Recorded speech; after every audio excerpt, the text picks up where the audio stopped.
Bienvenidos a un nuevo episodio de Relatos de Brujería. Si te gustan las historias de brujería basadas en hechos reales jamás escuchadas, pues has llegado al canal indicado. Así que quédate conmigo hasta el final y descubre el secreto de la novia de mi hermano. Sin más preámbulo, iniciemos el relato de brujería.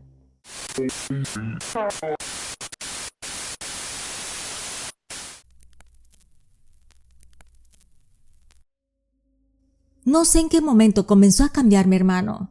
Quizá fue tan lento que nadie lo notó, o posiblemente lo vimos, pero preferimos no hacer nada al respecto.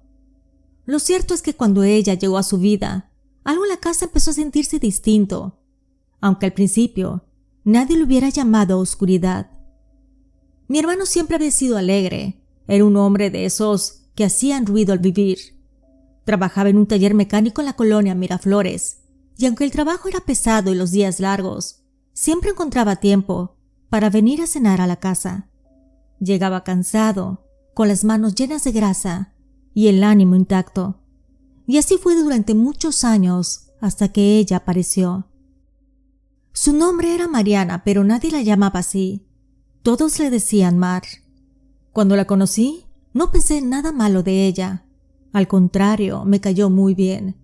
Era una persona bonita, agradable, platicadora. Tenía esa facilidad peligrosa para hacer sentir cómodo a cualquiera. Mar empezó a ir seguido a la casa, primero los fines de semana, luego entre semana. Comía con nosotros, ayudaba a lavar los trastes sin que nadie se lo pidiera. Se quedaba a conversar con mis padres como si los conociera de toda la vida. No imponía su presencia, se deslizaba con ella con naturalidad, como si siempre hubiera pertenecido a nuestra familia. Mis padres solo tuvieron 2 hijos, es decir, mi hermano Saúl y yo. Nunca tuvieron más hijos porque mi madre no podía quedar embarazada. Tal vez por eso, sin darnos cuenta, Mar empezó a ocupar ese lugar. Para mi madre era casi una bendición. Para mí, una especie de regalo inesperado. Platicaba conmigo durante horas. Me contaba cosas de su familia, que su madre era enfermera, de sus turnos largos y horarios imposibles. Su padre casi no aparecía en las historias. Decía que prefería no hablar de él. Vivía con su madre a unos 30 minutos de nuestra casa, pero eso no le impedía estar con nosotros mucho tiempo.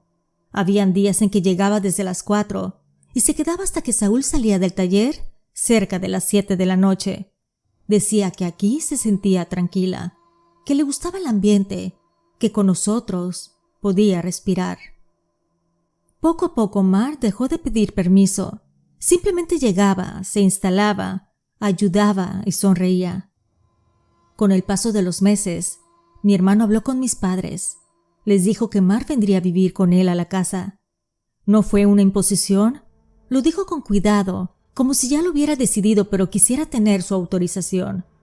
Mi madre, lejos de molestarse, aceptó de inmediato. Dijo que no veía problema, que la muchacha era educada y que no daba molestias. Mi padre dudó un poco más, no por desconfianza, sino por responsabilidad.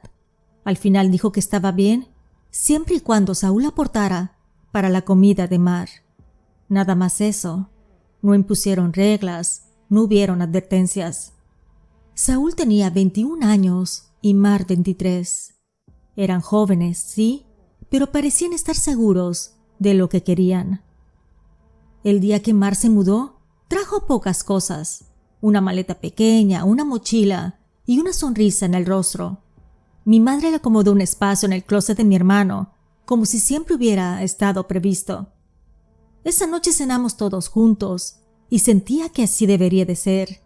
Si alguien me hubiera dicho entonces que esa calma sería la antesala de algo enfermo, no lo hubiera creído, porque Mar no parecía una intrusa, parecía familia, y tal vez ese fue nuestro error. Los primeros días después de que Mar se mudó con nosotros fueron tranquilos. Todo era cordial, incluso agradable. Como no trabajaba y tampoco estudiaba, se dedicaba a ayudar a mi madre con el aseo de la casa y la preparación de los alimentos. Barría, limpiaba el baño, acomodaba la cocina. Lo hacía sin que nadie se lo pidiera. Yo estaba cursando el tercero de preparatoria, así que por las mañanas no estaba en casa. Llegaba a las 3, justo a tiempo para la comida. Y ahí estábamos mis padres, Mar y yo, sentados alrededor de la mesa. Saúl no estaba presente, su horario en el taller era de corrido y casi nunca alcanzaba a venir a comer. Eso hizo que, sin darnos cuenta, Mar se integrara a nuestra familia a un ritmo acelerado. Recuerdo claramente a mi madre en esos días. Se le veía contenta, como si la casa hubiera recuperado algo que llevaba tiempo perdido. Siempre decía que una casa se siente viva cuando hay bullicio, cuando hay voces, cuando hay alguien más a quien servir un plato de comida. Y Mar ocupaba ese sitio con naturalidad, como si siempre hubiera estado previsto que ella formara parte de la familia. Y como te había dicho, mi madre no pudo tener más hijos, solo Saúl y yo, y aunque nunca lo dijo abiertamente, era evidente que Mar había empezado a llenar ese lugar que siempre había estado vacío. Mi madre la trataba como a una hija más. Le preguntaba si había dormido bien, si le gustaba la comida, si necesitaba algo. Mar respondía siempre con una sonrisa suave, agradecida. A veces se levantaba y abrazaba a mi madre por la espalda, mientras ella cocinaba. Pasaron así los primeros 3 meses, sin conflictos ni discusiones, sin motivos aparentes para sospechar. Pero después de ese tiempo, comenzó algo a cambiar en la casa. No fue abrupto, fue tan sutil que casi nadie lo notó. Mar empezó a levantarse tarde. Ya no estaba despierta cuando yo salía a la escuela. Las mañanas dejaron de tener ruido. Mi madre barría sola, limpiaba sola y preparaba las comidas sola. Al principio lo justificábamos. Decíamos que tal vez estaba cansada, que no había dormido bien, que no era obligación suya ayudar siempre. Y era cierto, no era su obligación, pero aún así, el cambio se sintió drástico. Ya no ayudaba con los quehaceres del hogar como antes.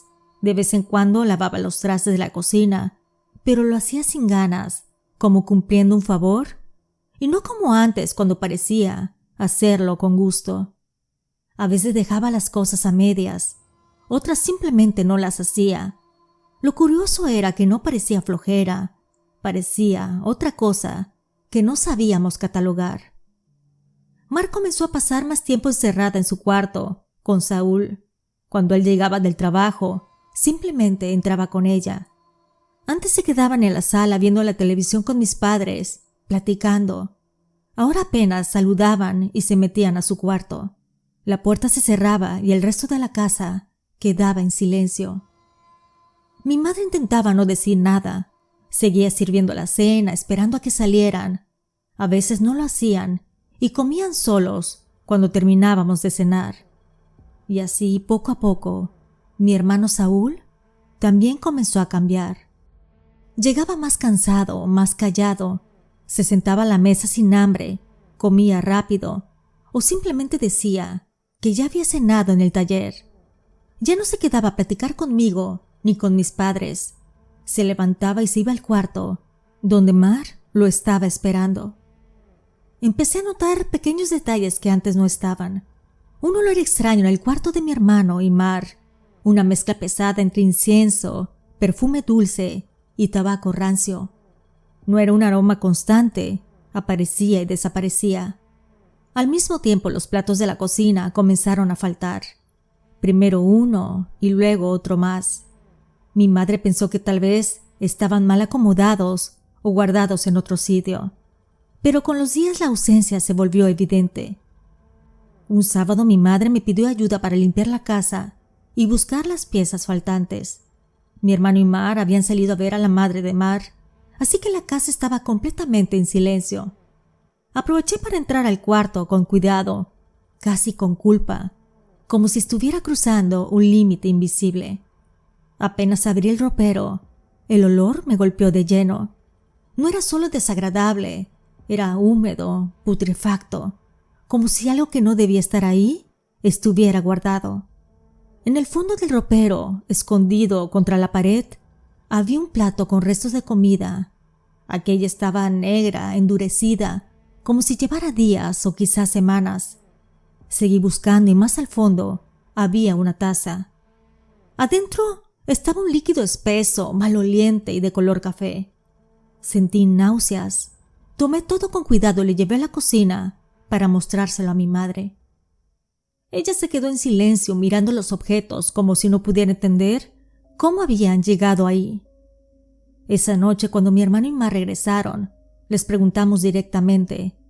Ella respondió que había sido un descuido, que seguramente se le olvidó sacar esas cosas para lavarlas. Mientras lo decía, algo en su rostro cambió. Sus ojos se abrieron más de lo normal. Su expresión fue de auténtico asombro, como si de verdad no supiera que eso estaba ahí. Yo lo noté, pero parecía ser la única que lo había visto. Las semanas pasaron y entonces fue mi madre quien empezó a enfermar. Dolores de cabeza constantes, un cansancio que no se le quitaba con nada, cambios de humor repentinos. Decía que no descansaba bien, que tenía sueños raros, de esos que te despiertan con el corazón acelerado. Nadie supo explicar el por qué. Pensamos que era cansancio, estrés o incluso la edad, aunque era tonto porque mi madre solamente tenía 55 años. Nadie supo ver más allá. Fue entonces cuando Mar mostró una faceta que no conocíamos. Empezó a acercarse más a mi madre. La cuidaba, le preparaba té, la acompañaba cuando se sentía mal. Se ofrecía a ayudarla a acostarse, le acomodaba las almohadas, le hablaba con dulzura y decía que la quería como a una madre. Y lo extraño era que mientras más la cuidaba, más enferma se ponía mi mamá. Mi hermano no sabía qué hacer. Se lo notaba confundido, atrapado entre la preocupación y la incapacidad de actuar. No sabía qué decir ni cómo arreglarlo todo. Se limitaba a observar, callado, como si algo dentro de él también estuviera agotado. Entonces ocurrió lo que marcó el parteaguas de esta historia de brujería. Una mañana al salir rumbo a la escuela, vi un perro callejero en la parte de afuera de mi casa. Era uno que a veces veíamos en la colonia. Nada fuera de lo común, pero ese día estaba inquieto, olfateando con insistencia una de las macetas que teníamos en la entrada. En casa no teníamos rejas, todo estaba abierto. A veces entraban animales de la calle, pero al vernos salían corriendo. Incluso ese perro, pero ese día no lo hizo. Seguía oliendo, moviéndose alrededor de la maceta con desesperación. Yo llamé a mi padre, quien estaba desayunando, y le dije que algo se me hacía extraño. Él salió, se acercó al lugar, y el perro levantó la cabeza para mirarlo. Se quedaron observando unos segundos. Luego el animal volvió a clavar la nariz en aquella maceta. Mi padre estaba desconcertado, así que con calma intentó ahuyentarlo. No quería que se le fuera a abalanzar y pasara algún accidente. El perro se alejó rápidamente, pero no se fue del todo. Se quedó observando desde la calle, inmóvil, atento. Al ver eso, mi padre, intrigado, empezó a revisar la maceta.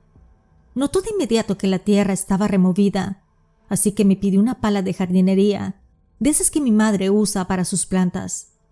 Cuando se la di, empezó a remover la tierra con cuidado. De pronto, la pala tocó algo duro. Mi padre se apresuró a escarbar con más cuidado y entonces la vio. Era una caja de madera de aproximadamente 10 centímetros cúbicos. La sacó lentamente, como si temiera romper algo. La limpió por encima y entró a la casa para revisarla. La dejó sobre la mesa y justo en ese momento mi hermano y Mar salían de su cuarto. Cuando Mar vio la caja, gritó de inmediato que no la tocara. Fue un grito desesperado, casi instintivo. Todos nos quedamos en silencio, sorprendidos por su reacción. Mi padre, gracias a Dios, le hizo caso y retiró las manos de la caja. Lo que sigue después de ese momento, lo que contenía esa caja, aún al día de hoy, me cuesta contarlo. Mar caminó directo a la cocina y tomó una bolsa de plástico, de esas delgadas y pequeñas que venden en rollo. Regresó con ella en la mano y se acercó a la mesa donde estaba la caja, como si supiera exactamente lo que iba a hacer. La caja estaba clavada por todas partes, clavos pequeños colocados sin orden específico, como si no importara la estética, sino la intención. Mar se detuvo un segundo y le pidió a Saúl un martillo. Mi hermano no lo dudó, fue de inmediato por él y se lo entregó sin decir palabra. Ese gesto me heló la sangre. No preguntó por qué, no cuestionó nada, simplemente obedeció. Mi padre entonces dijo que él abriría la caja. Su voz sonó firme, pero también confundida. Mar negó con la cabeza y dijo que no debía hacerlo, que podía ser perjudicial para él. Nosotros no entendíamos nada, pero algo era evidente. Tanto mi hermano como Mar tenían la mirada sobre la caja, como si supieran exactamente qué era eso. Mar comenzó a quitar los clavos uno por uno. Lo hacía con extremo cuidado, usando el martillo. Cuando por fin retiró el último clavo, levantó la tapa. De inmediato salió un olor terrible. A pesar de lo pequeña que era, el hedor se expandió como una nube espesa. Era un olor a descomposición, a humedad encerrada, a algo muerto, a algo que no tenía que estar en mi casa. Sentí náuseas y quise vomitar. Mi padre se llevó la mano a la nariz, pero Mar, curiosamente, no reaccionó. Con la mano en la que tenía la bolsa de plástico, comenzó a sacar las cosas de su interior. Primero sacó un envoltorio de papel aluminio cuidadosamente doblado. Lo abrió despacio y adentro había un trozo de carne ya oscura, atravesada por 3 clavos oxidados. La carne estaba rígida, casi negra en algunas partes. Luego sacó un pequeño trozo de algodón empapado en un líquido rojo. Después sacó una fotografía doblada en 4 partes. Cuando la abrió, sentí que me desmayaba. La fotografía era de mi madre. Tenía los ojos marcados con rojo, como si alguien los hubiera rayado con odio. En el pecho una X hecha con plumón negro, gruesa, violenta, como si fuera una marca de sentencia. Mar le dio la vuelta a la foto y detrás había algo escrito. Ella lo leyó en voz alta y decía: «La madre que acepta lo que no le pertenece pierde lo que más ama, porque madre solo hay una. La que se ofrece como hija falsa paga con su sangre, y la que recibe con su descanso y su vida». Cuando terminó de leer, dejó todo sobre la mesa sin cuidado, como si ya no importara. Luego levantó la vista y miró a mi hermano Saúl. Dijo que eso había cruzado la línea, que ya no era un juego, que iba a hablar con su madre. Mi padre, que hasta ese momento había permanecido paralizado, reaccionó de golpe. Les exigió que explicaran qué estaba pasando, qué era esa caja, por qué estaba enterrada en la maceta y por qué tenía la foto de mi madre. Fue entonces cuando nos enteramos del secreto de la novia de mi hermano. Un secreto que no solo explicaba la caja, sino todo lo que había empezado a pudrirse en nuestra casa desde que Mar vino a vivir con nosotros. Mar respiró hondo antes de hablar. Dijo que su madre y ella siempre habían estado juntas, que desde que tenía memoria, su vida giraba alrededor de la casa, los rituales y los trabajos. Explicó que su madre se dedicaba a la brujería, que no era algo reciente, sino un conocimiento heredado.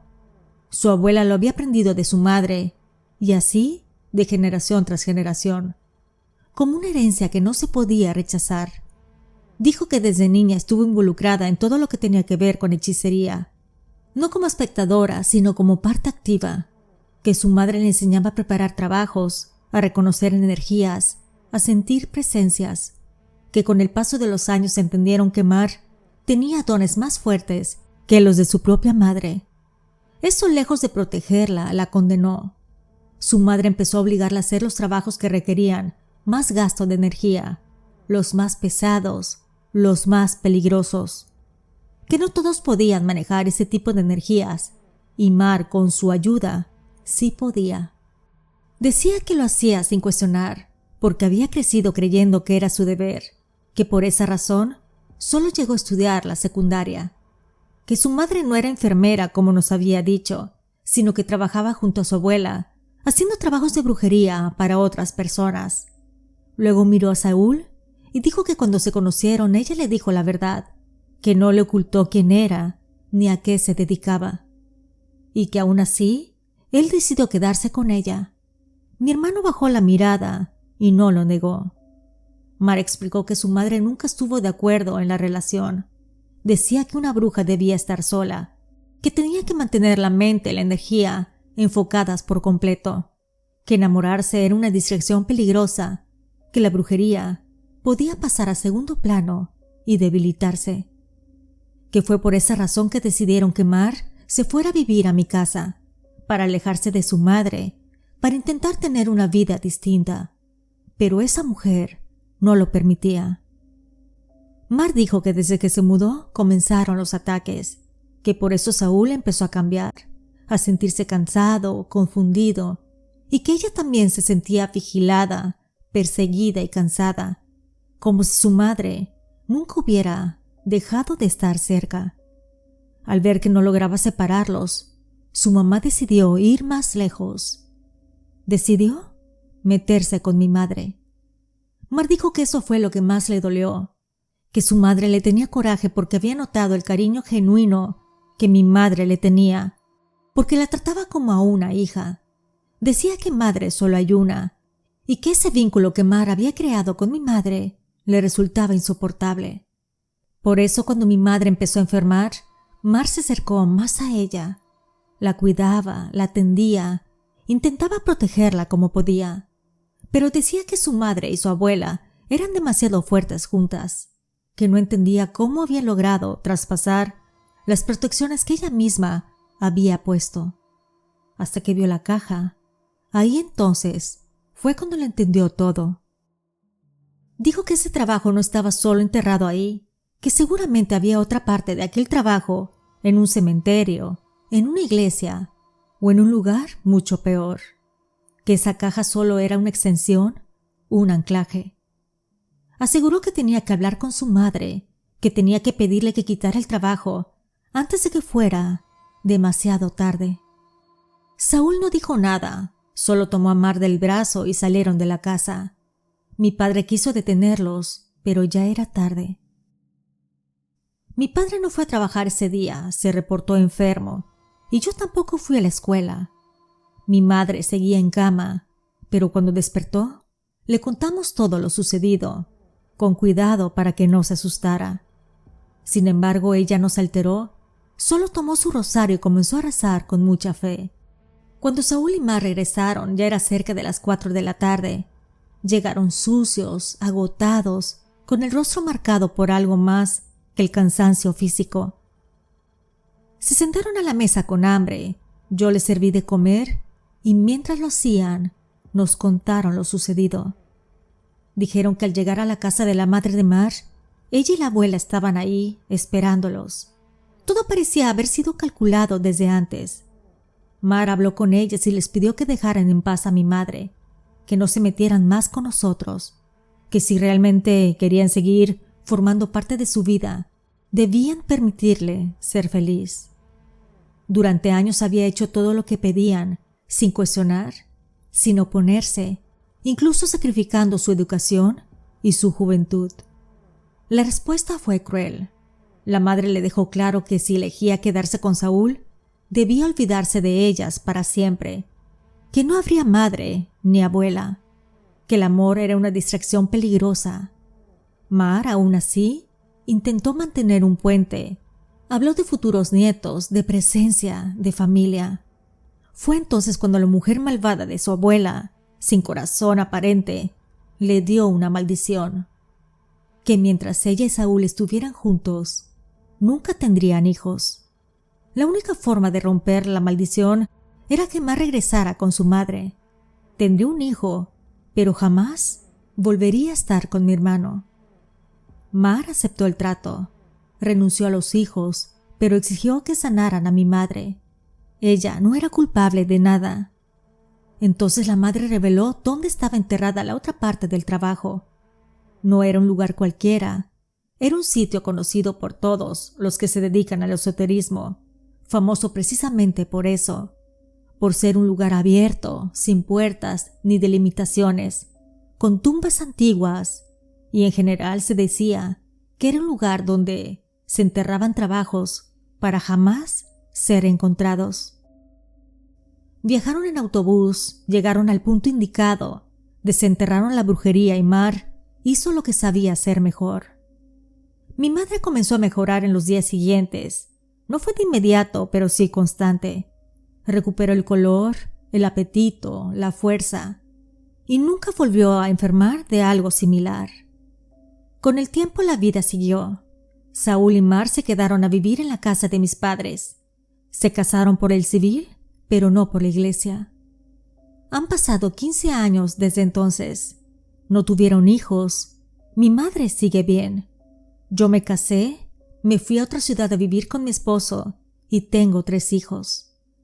Cada vez que regresamos de visita a mi ciudad natal, veo el rostro de mis padres transformarse. Son abuelos felices, besan, abrazan y consienten sin medida a mis hijos. Saúl y Mar también lo hacen, y mis hijos los adoran. Cuando estamos ahí, ellos los cuidan, los cargan, los protegen como si fueran suyos. A veces cuando nadie la mira, Mar tiene una tristeza quieta en los ojos. Saúl, cuando lo nota, se acerca y la abraza. Ella le devuelve el abrazo y sonríe. No hace falta decir más. Mi cuñada nunca volvió a dedicarse a la brujería. Regresó a estudiar, terminó la preparatoria y luego estudió una carrera corta. Sale a trabajar todos los días y Saúl sigue trabajando en el taller. De su madre y su abuela no supimos nada más. Mar cortó todo contacto. A veces pienso que ese fue el verdadero sacrificio, la verdadera valentía. Dejar a un lado a la familia. Esta historia no tiene un final feliz en el sentido tradicional, porque nadie ganó del todo, todos perdieron algo. Sin embargo, tiene un poderoso mensaje. Que cuando el amor se siente de verdad, que cuando el amor se siente verdadero, hay que darlo todo. Que hay sacrificios que valen la pena y que no por ser familia debes hacer caso ciegamente. Si te ha agradado este relato, me encantaría que me cuentes en los comentarios. Si todavía no estás suscrito, te invito a formar parte de la familia. Si me escuchas por YouTube, regálame tu like. Y si me escuchas desde Spotify, califícame con 5 estrellas. Nos vemos en el próximo episodio porque aquí la brujería existe y yo te lo cuento.